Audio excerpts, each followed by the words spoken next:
Hey everyone, and welcome back to the channel. Today we're heading down to the US-Mexico border back to the spring break scene of the late 1980s. Picture it, college kids letting loose, crossing into Matamoros for cheap beer and a good time. It's a world of music, parties, and the kind of careless fun that feels like it will last forever. But while the party was raging on one side of town, something else was happening on the other side. Something ancient and evil. On an isolated ranch known as the Devil's Ranch, a charismatic cult leader was promising his followers everything they could ever want: wealth, power, and even magical protection from the law. The price? Blood. And the more innocent the blood, the more powerful the magic. And the investigation would reveal that the very heart of their power, a bubbling cauldron of black magic, was being fed with the boiled brains of their human victims. As you can imagine, this case comes with a massive warning. We are going to be discussing some sick and twisted things today. This is the story of a group of people who fell under the spell of a man they called El Padrino, the Godfather, a man who blended ancient rituals with modern greed to create a horrifying murder machine. Their story would culminate in the frantic search for a missing American student, an investigation that would pry open a door to a hell on earth that no one knew existed. And the most terrifying part? The cult leader promised his followers they'd be invincible to the police. And for a while, it seemed like he was right. This isn't just a story about a serial killer. It's a story about the terrifying power of belief, the dark alliance between crime and the occult, and how the disappearance of one young man exposed a reign of terror that had claimed dozens of victims before him. If you are as fascinated with the hidden world of true crime as I am, then you've definitely found the right place, guys. To join our amazing community and get new videos every single week, please subscribe now. Hit that subscribe button, and hitting that like button too would greatly help the channel grow and allow more people to hear these important stories. Sharing is also encouraged, as even the smallest bit of information could be crucial. And if you want to become a more active part of this community, I'd love for you to consider becoming a channel member. You will not only help sustain the channel, but you also get instant access to our private Discord server. So that's where the conversation really continues. We can chat every day if you like and have in-depth discussions about the cases I cover, share theories, and honestly just chat about what's going on. It's a fantastic community of like-minded people, and I'm there every single day if you want to chat. So if that sounds like your kind of place, you can click the join button below this video. All right, get comfortable, grab a drink. We need to talk about Adolfo Constanzo and the narco-satanists. The story of this cult is so deeply entwined with its leader that you can't understand one without the other. This wasn't a group that simply went off the rails. It was designed from the ground up by one man, Adolfo de Jesus Constanzo. Adolfo was born in Miami, Florida on November 1st, 1962, All Saints Day, a detail he would later use to bolster his own mystical image. His mother, Delia Aurora Gonzalez del Valle, was just a 15-year-old Cuban immigrant. From the very beginning, Adolfo's life was steeped in the supernatural. Delia was a devout practitioner of Santeria, an Afro-Caribbean religion, but her beliefs went deeper into the darker, more feared practices of Palo Mayombe. Now, it's really important to make a distinction here. Palo Mayombe, which has its roots in the Congo, has always been associated with the black arts, but it isn't inherently evil. It works with spirits of the dead and natural forces. Santeria focuses on the worship of orishas, like gods or goddesses, while Palo Mayombe focuses on the spirits of the dead. But like many belief systems, it has a dualistic nature, two opposing sides. There are branches for healing and good, and then there are branches for aggressive, harmful magic. Delia was said to be a practitioner of this darker side, a palera. It comes down to the palero or palera on how they choose to use this power, for good or for evil. And Delia didn't just practice this around her son. She immersed him in it. She truly believed he was special, a chosen one. Family members and neighbors would later share stories about how Delia would boast about Adolfo's supposed psychic gifts, claiming he predicted the assassination attempt on President Ronald Reagan. So imagine growing up with that constant reinforcement, and praise. You're not just a regular boy, you're a prophet. You are told you have immense power. Combined with a really unstable family life, moving between Miami and Puerto Rico, a string of different stepfathers, it's like the perfect recipe for creating a narcissist. Adolfo became his mother's apprentice, learning the rituals, the incantations, the animal sacrifices. But his education in darkness didn't stop there. As a teenager, he was also getting an education in crime. He was arrested multiple times for shoplifting.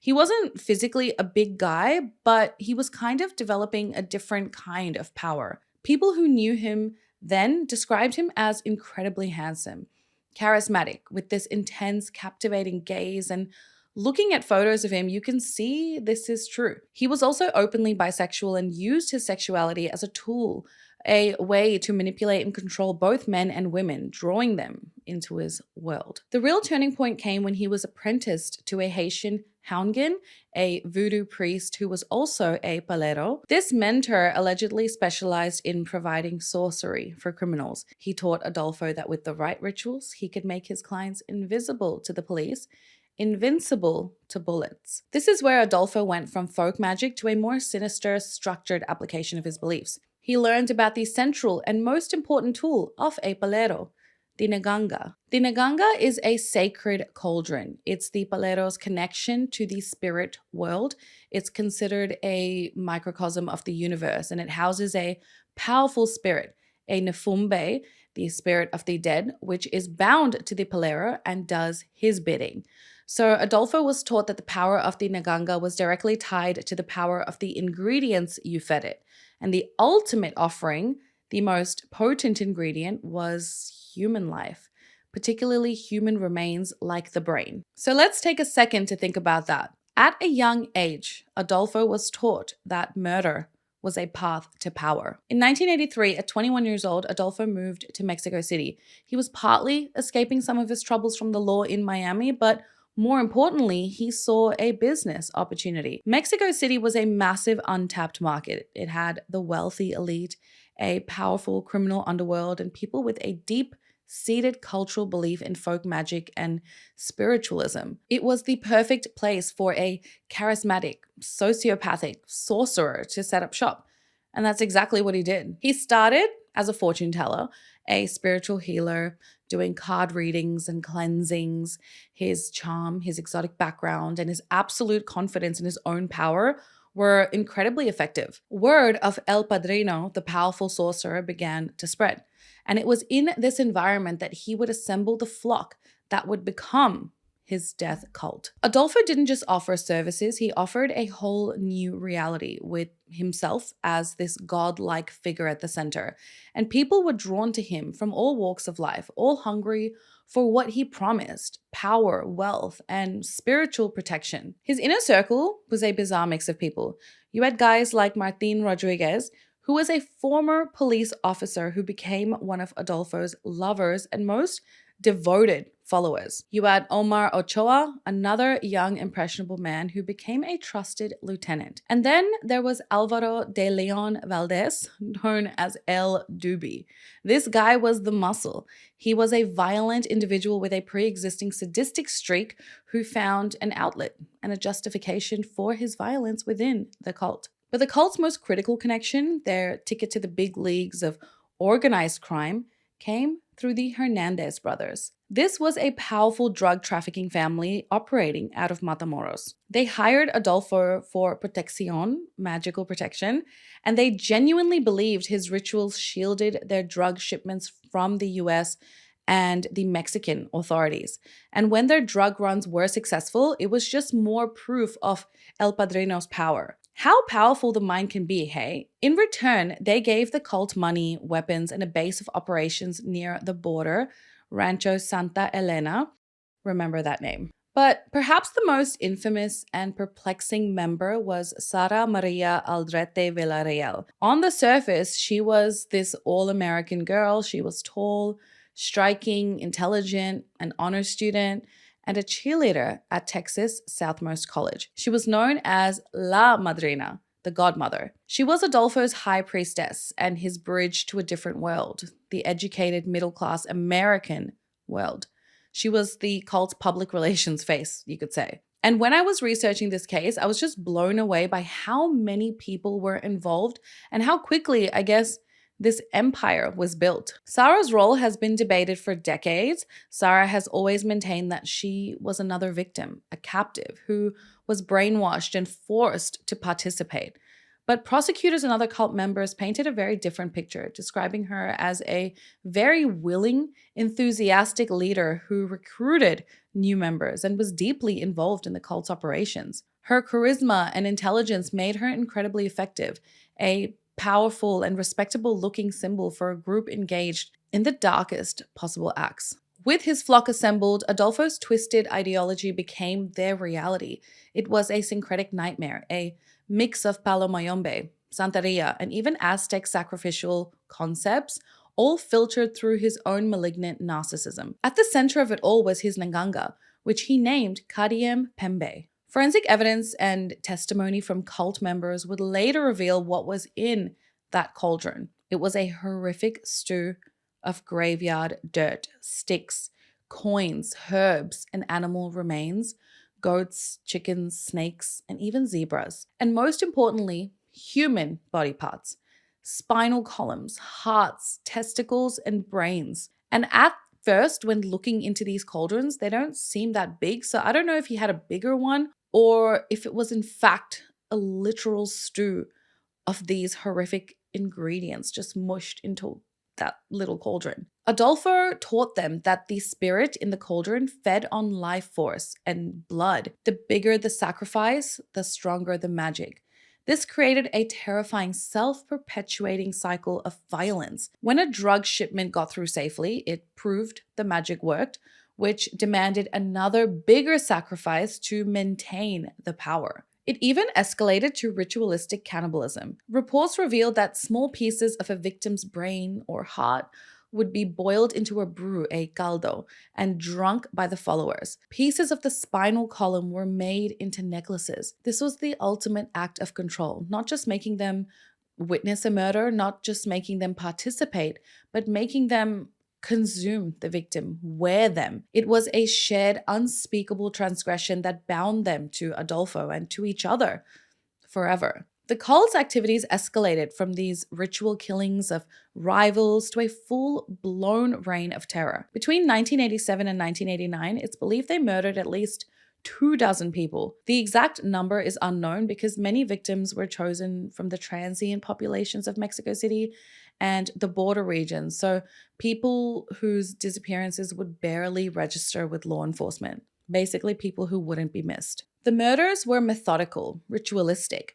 Victims were abducted and taken to one of the cult's properties, most often the now infamous Rancho Santa Elena. There, they were tortured for hours, sometimes days. According to confessions, this torture was meant to purify the victim's soul, which supposedly increased the spiritual energy released upon death. They were often dismembered while still alive. The final act was a machete blow to the back of the neck or a shot from a consecrated bullet. Come on, really? These sick acts would purify the soul? Okay. Adolfo would then personally harvest the organs he needed for the Nganga. The victims included rival drug traffickers whose deaths served as both a sacrifice and as a warning. At least one victim was a transgender chosen because Adolfo believed their spirit would be useful for a specific kind of magic. Another, terrifyingly, was a former cult member who tried to leave. He was hunted down, tortured, and sacrificed as a brutal message to the others. There was no way out. Because these killings were happening in the chaotic, violent world of the border drug trade, they went largely uninvestigated. Local police just dismissed them as standard cartel violence. This reminded me of shows like Breaking Bad and Mayans, because when I was watching them, I was like, is this reality? Because why don't these murders ever get looked into? But I guess this makes sense because the police probably don't waste their resources on cartel violence because it's bad guys killing bad guys. But is this right? Probably not. This lack of scrutiny and checks and balances made Adolfo feel completely untouchable. It's not that he was just falling under the radar. His confidence and his bloodlust grew and grew, unchecked. By early 1989, he had become increasingly paranoid and obsessive about gaining more power. Like, how much do you want, bro? He believed his powers were limitless, but he also believed that to maintain and grow that power, the Nganga needed a more potent sacrifice than ever before. He told his followers they needed a superior brain, specifically the brain of an intelligent, English-speaking American college student. He reasoned that the victim's intellect would grant the cult a higher level of magical protection and strategic cunning. I mean, can you believe this sheer audacity? But he made a catastrophic miscalculation. For all his supposed psychic power, Adolfo could not foresee the firestorm he was about to unleash. Unlike his previous victims, like cartel members, the disappearance of an American citizen on spring break would trigger a massive international law enforcement response that no amount of black magic could stop. And that brings us to Mark Kilroy. This part of the case rung such a bell with me, and then I realized this part of the case I heard about years ago, and it absolutely terrified me. Mark was a 21-year-old pre-med student at the University of Texas in Austin, and he was smart, athletic, and he came from a pretty well-respected family. In March 1989, he was doing what thousands of other students were doing. He was on spring break in South Padre Island, Texas, and planned to cross the border with 3 friends, Bradley, Bill, and Brent, to hit the bars in Matamoros, Mexico. This was something a lot of spring breakers did because the booze was significantly cheaper in Matamoros and the vibe was way better. The 4 of them had been close for most of their lives, and they had planned this trip knowing it might be their last trip together before graduation led them into their new lives. The scene of sun, sex, and alcohol in South Padre Island was far from Mark's norm. He was kind of shy, very responsible, and anti-drugs. After spending the first night in South Padre Island, the group of 4 friends set out to Matamoros the next day, a town Mark had been to the year prior. They visited the tourist trap shops and plethora of cheap bars before sleepily returning back to the Sheraton Hotel in South Padre Island. On Monday, March 13th, 1989, the 3rd day of their vacation, the boys relaxed on the beach before deciding to return to Matamoros that night for another round of late-night fun. They parked on the border in Brownsville, Texas, and walked across the International Bridge, ready to meet thousands of other spring breakers jammed inside the bars and clubs in Matamoros. In the early hours of the morning, as the bars were closing, Mark and his friends began walking towards the border at 2:30 a.m., and they got separated from each other. Apparently, the friend that was walking with Mark stepped aside to pee, and when he returned, Mark was gone. His friends waited and searched around, checked the car, but Mark vanished. The next morning, they reported him missing to the police in Texas. He was last seen outside a popular nightclub, seemingly looking for his friends so they could head back across the border together. He was alone, and he was exactly what the cult was looking for. According to later confessions, cult members who had been actively hunting for a victim spotted Mark. Believing he was the perfect target, they snatched him off the street. A cult member acting like a police officer told Mark he was under arrest and forced him into their vehicle. He was driven to Rancho Santa Elena, about 20 miles outside of the city. I can't even imagine what Mark was going through or what he was thinking at the time. For the next 12 hours, Mark was held captive and subjected to unimaginable horror. He was beaten and sodomized. He was kept in a dark shack, forced to listen to the sounds of the cult's rituals. Then, with Adolfo in charge, the final sacrifice was performed. Mark was led out to a clearing. A wire was tied around his neck, and he was hanged. As he was dying, Adolfo took a machete and sliced open the back of his skull, removing his brain. His legs were also severed below the knees. His brain was then boiled in the Nganga. His mutilated body was buried in a shallow grave on the ranch alongside the cult's other victims. I mean, if that's not sick, that's probably one of the sickest things we've ever talked about on this channel. The disappearance of Mark was not just another missing persons case. The Kilroy family was well connected and politically influential. Mark's uncle was a US customs agent. They immediately launched a high-profile public campaign to find their son, plastering his face on posters and news broadcasts on both sides of the border. This put immense pressure on both the US and Mexican authorities to act and act fast. What began as a local case quickly exploded into a major international incident. The US Customs Service, the DEA, the FBI, they all joined forces with the Mexican federal and state police. A $15,000 reward was offered for information, but for weeks, there were no leads. The investigation stalled, focusing on the usual dangers of the border, like robbery and kidnapping for ransom. Meanwhile, Adolfo and his followers, believing their magic had just made them invisible, just continued their daily activities like nothing was going on. And their arrogance would be their undoing. Nearly a month after Mark's disappearance, on April 9th, 1989, a cult member named Serafin Hernandez Jr., a member of the drug trafficking Hernandez family, was driving a truck near the ranch. He came to a routine Mexican federal police checkpoint, and instead of stopping, he just drove right through it, brazenly ignoring the police. Why? Because he truly believed Adolfo's magic made him untouchable. It was the dumbest, most arrogant mistake they could have made. That act of defiance put him squarely on the police's radar. The police tracked the vehicle from the checkpoint incident and it led them right to Rancho Santa Elena. So they set up surveillance. When they saw the same vehicle, they moved in. The cult members, still high on their own magical bullshit, opened fire on the police, confident that their magical shields would protect them. In the shootout that followed, I believe Serafin was killed. The other cult members that were present, their belief in their own invincibility instantly shattered when they were quickly arrested. And under interrogation, the wall of silence crumbled. The arrested members, including Serafin's gangster boss uncle, Elio Hernandez Rivera, quickly broke.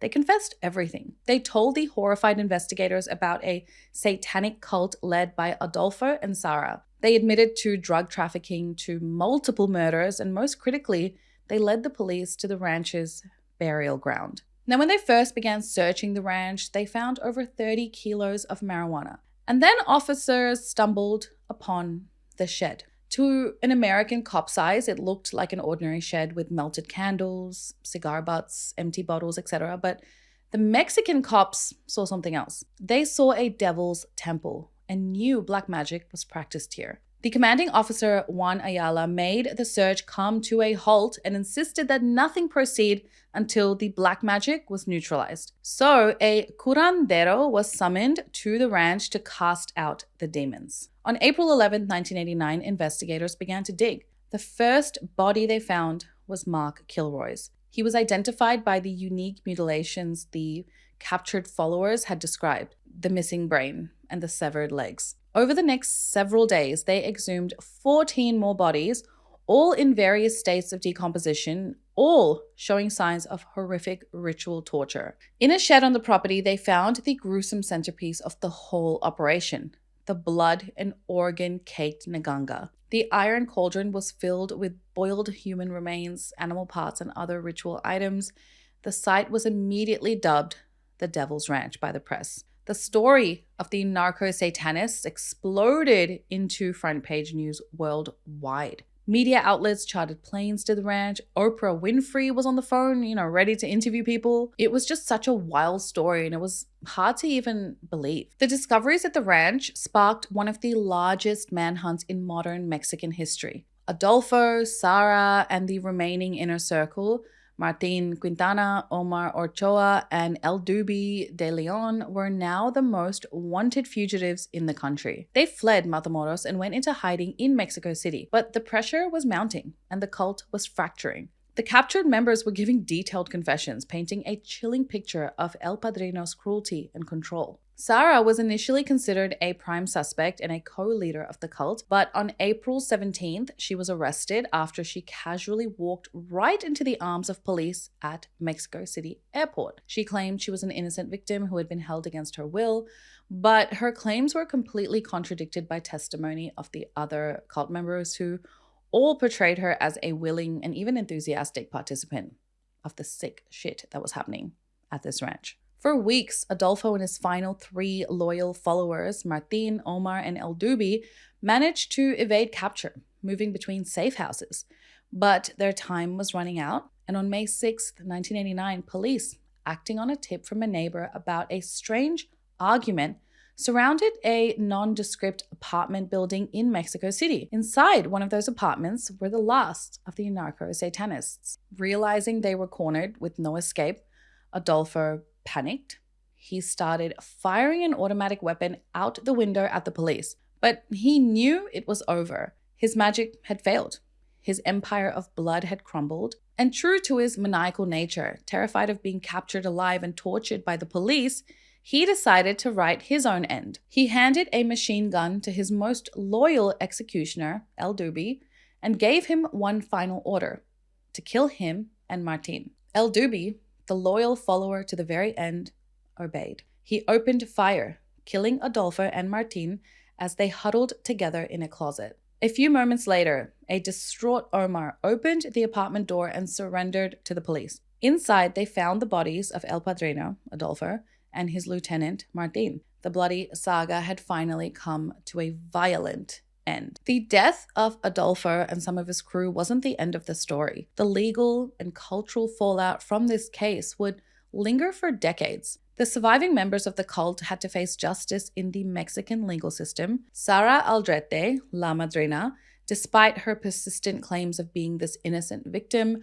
was convicted of multiple counts of murder in 1990 and sentenced to 62 years in prison. Her sentence has been modified over the years, but as of 2023, which is when I could last find any update, she remains incarcerated in Mexico. Her case is still pretty controversial, and a recent documentary re-examined her claims of being a victim of coercion. So let's see how that pans out. Alvaro El Dubi de Leon, the executioner, was sentenced to 30 years in prison. And the other dozen or so members of the cult, including those from the Hernandez family, received pretty lengthy sentences, some up to 65 years in prison for their roles in the murders and the drug trafficking. The Adolfo Constanzo case had a devastating impact on the public perception of Afro-Caribbean religions.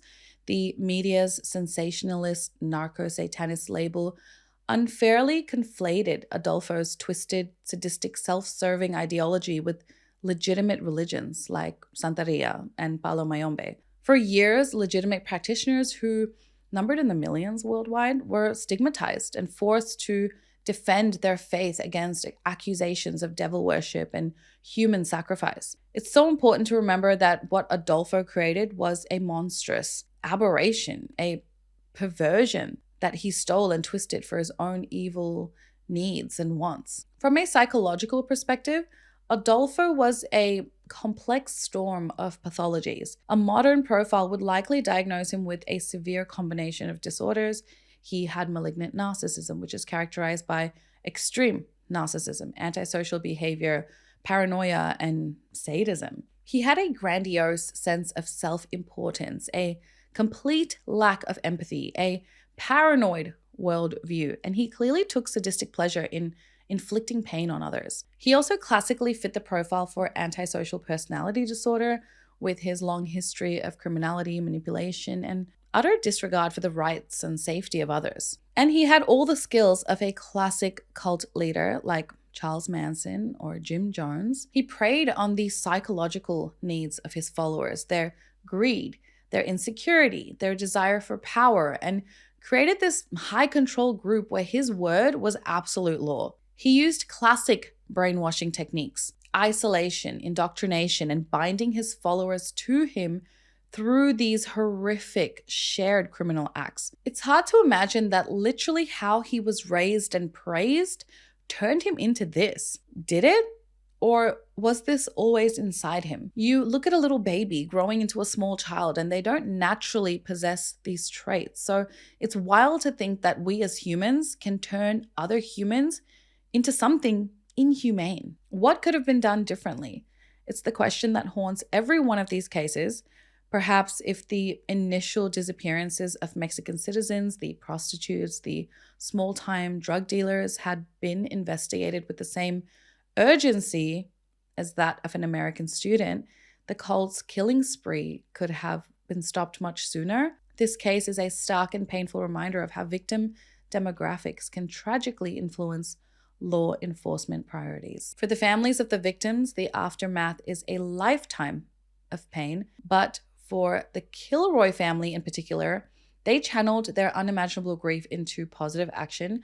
They established the Mark Kilroy Foundation, a nonprofit dedicated to drug education and awareness, hoping to prevent other families from suffering a similar fate. The case of Adolfo Constanzo remains one of the most disturbing chapters in the archives of modern crime.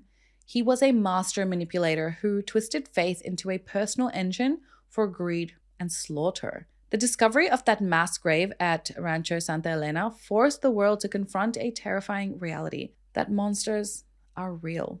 And sometimes they walk among us, cloaked in charisma, promising salvation, while leading their followers down a path to damnation. The legacy of the narco-satanists is a permanent grim reminder of the darkness that can fester when superstition, criminality, and unchecked evil converge. So what do you guys think about this case?